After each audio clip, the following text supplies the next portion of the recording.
Hello， 大家好，我係做 marketing 嘅。大家都知 marketing 成日都開 OT。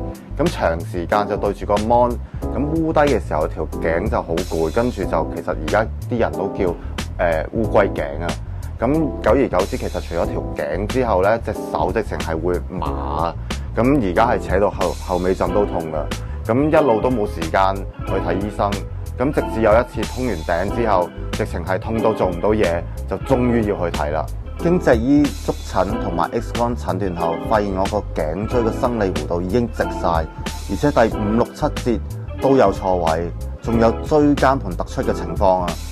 咁脊醫建議我1個禮拜就過嚟做2次嘅脊椎手法矯正，再加埋其他物理治療儀器，好似頸椎減壓床、衝擊波、電磁波之類。